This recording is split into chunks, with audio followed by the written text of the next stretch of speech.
വെള്ളാപ്പള്ളി നടേശൻ പറയുന്ന കാര്യങ്ങളുടെ ബാധ്യത ഉത്തരവാദിത്വം CPM-നില്ല, CPM കൊണ്ട് ഏറ്റെടുക്കുന്നുമില്ല. അദ്ദേഹം എന്തൊക്കെയോ ജൽപ്പനങ്ങൾ പറയുന്നു, അദ്ദേഹം പല രീതിയിൽ പറഞ്ഞു. ഞാൻ ഉദാഹരണം പറയാം. ഞാനിരിക്കുന്ന കോട്ടയം ജില്ലയിലാണ്. സാമാന്യ രീതിയിൽ ക്രിസ്ത്യൻ കമ്മ്യൂണിറ്റിക്ക് നല്ല സ്വാധീനമുള്ളൊരു ഇടം.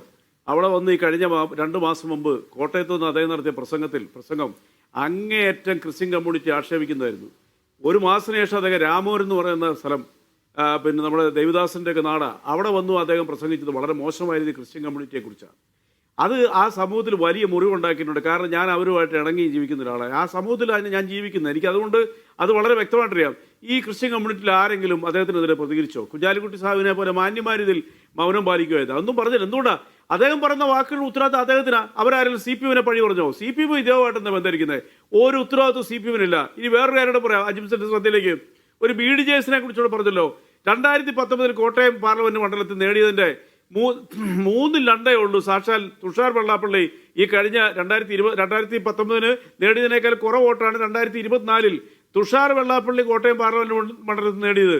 അപ്പോൾ അങ്ങനെയാണെന്നുണ്ടെങ്കിൽ ഇവരുടെ പൊളിറ്റിക്കൽ ആൻഡ് സാമുദായിക, ഇദ്ദേഹം പറയുന്നത്, ഞാൻ പറയും സമുദായത്തിനെ കുറ്റപ്പെടുത്തൂല, അടിത്തറ എത്ര വികലമാണ്. അപ്പം അതുകൊണ്ട് BDJS വെള്ളാപ്പള്ളി നടേശന്റെ ബാധ്യതകളും അദ്ദേഹം പറയുന്ന വിഷലിപ്തമായ വാക്കുകൾക്കൊന്നും ഞാൻ പൂർണ്ണമായിട്ട് മനസ്സിലാക്കുന്നത് ജനുവരി ആദ്യവാരം സവർണർ BDJS വോട്ട് ചെയ്യുന്നില്ല എന്നാണ് അദ്ദേഹത്തിന്റെ ആക്ഷേപം.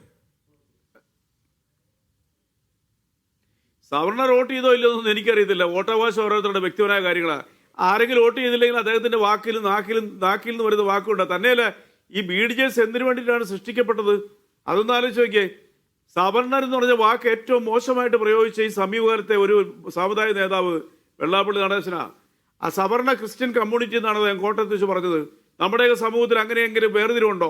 സാമുദായിക പരിവർത്തനത്തിന് വേണ്ടിയിട്ടും ദൈവങ്ങളുടെ സങ്കല്പത്തിൽ പോലും വിപ്ലവകരമായ രീതിയിൽ ഈ നാടിനെ പഠിപ്പിച്ച ഗുരുദേവനെ ഇന്റെ വാക്കുകൾക്ക് ഒരു തെല്ലും വില കൽപ്പിക്കാതെ ഉണ്ട് ഈ മനുഷ്യൻ ജാതിയും മതവും സവർണ വിരോധവുമായിട്ട് നടക്കുമ്പോൾ നമ്മുടെ ബഹുസ്വരതയ്ക്ക് കേൾക്കുന്ന ആഘാതം എത്ര വലുതാ.